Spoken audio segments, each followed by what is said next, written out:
Hi there. Today it is snowing here in Atlanta, Georgia. And that does not happen very often, so I wanted to talk to you about some snow-related words in Esperanto. What's the word for snow? That would be neĝo. Neĝo means snow. A little similar to Spanish nevar is the word in Spanish for to snow. I always remembered it never snows in Texas. It rains everywhere, but it never snows in Texas. So that's in Spanish how I kept that straight. Couldn't use that over in Esperanto land because Esperanto has the word nevo already taken. Nevo means a nephew. So how do we remember that neĝo means snow? Well, it's simple. You close things down when it snows. If it rains a little bit, hey, the cafe's still open, school's still happening. But what if it snows? Neĝis hieraŭ. Ĉu ni iros al la lernejo? Ne, ĝi estos fermita. It snowed yesterday. Will we go to school? No, it will be closed. Ne, ĝi estos fermita, okay? Neĝi, if it snows, it'll be closed, okay? Neĝo is the word we use for snow in general. Neĝero means a little snow particle, a little snow something. What? A snowflake, okay? Neĝero is the common word we use for a snowflake that you catch on your tongue, let's say.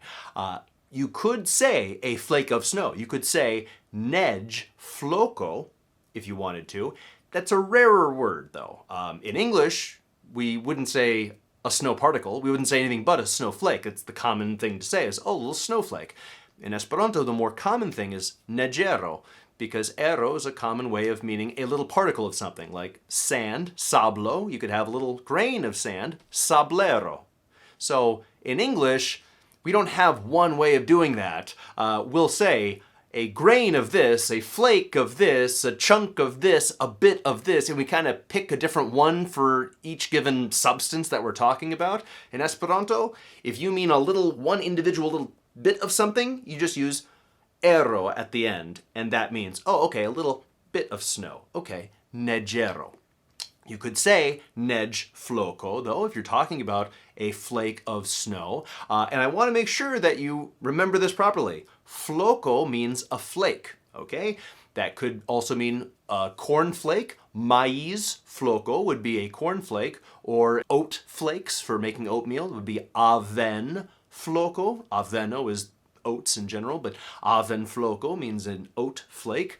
So flokoi means flakes of stuff, not flakoi, okay? Flako means a puddle, okay? A little pool, a puddle. So I stumbled upon the word flako for the first time recently while reading a murder mystery. I think Istvan Ertel wrote this one. It was in maybe a collection of short stories, and the first paragraph mentioned flako de sango, a puddle of blood that the guy stepped in while approaching the crime scene there. So flako means a puddle. How can we remember that? Well, it's a little fluid lake, a little lake of fluids. Flako, fluid lake, is a puddle. Now, if you were to find on a day like tomorrow when the temperature's going to go back up, you might find a puddle of what today is snow. And so you can use flako and floko side by side, a little poetically if you want. Hodiaŭ estas flokoj, sed morgaŭ estos flakoj. Today there are flakes, tomorrow there will be puddles because the weather's going to get warmer and it'll all melt. Okay? Now, that brings us to the word for melting or thawing. We've got a couple different words in Esperanto we use there. Fandi means to actively melt something. I would melt an ingredient down, if I needed to, with fandi. Mi fandis la buteron. I melted the butter, using a pan, let's say. But that's different than something just happening to thaw itself out and to get warmer and to change its state like that. The word for thawing is degeli. Degeli means to thaw out. So that's intransitive. There's no recipient of that. You just say, la glacio degelis. The ice thawed. no one's actively doing that. If you tried to use the word for melt, you'd have to say la glacio fandiĝis. It got into being melted. And so usually when we're talking about snow conditions, it's degeli is what we're talking about, because it's just passively thawing out. No one's going around with a blow dryer and trying to meltify it with fandi. So degeli, and then glacio is the word for ice. But be careful not to look at all the slush, the melting ice and the hail leftovers and all this, and to say, oh, there's all this icy stuff. Don't say glaciaĵo. The ajo, just the stuff related to ice. No, glaciaĵo is already taken. Glaciaĵo means ice cream.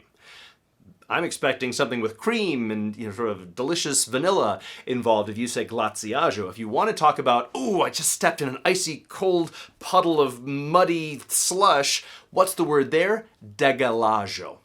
The thawing stuff. That's what you use there. And so degeli and fandi, two different approaches to things liquefying before your eyes. Now, if we want to push things out of the way, how do we do that? You might use a neģplugilo. What does that mean? Neģplugilo. I'm going to plug it up. What is that? Plugi means not to plug, but to plow. In American English, we spell plow P-L-O-W. But forget about that. Think like a Brit right now. British people predominantly say or spell it P-L-O-U-G-H.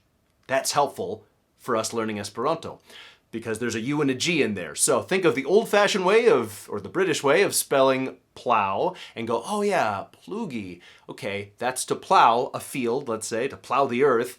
But unless you're, quoting a Bible verse or reading really old medieval literature kind of thing, you're not going to use the word plow very often, except maybe to say a snowplow, neġplugilo, an instrument for doing that, or even neġplugveturilo, a snow plowing truck, you might say. So there's a plow, plugilo. Another thing you might use on a smaller scale, just for your own personal sidewalk or your driveway, is a ŝovelilo, a shoveling instrument. Ŝoveli means to shovel or scoop, which is different than fosi. Fosi means to dig. So oni uzas fosilon por trovi fosilion. I use a digging instrument to find a fossil. That's for digging down into the earth, making a hole. But we're not always doing that. Sometimes you want to scoop things up or push things out of the way. You want to shove things around or scoop them up. So ŝoveli is for that. Mi ŝovelis ireon en la neĝo.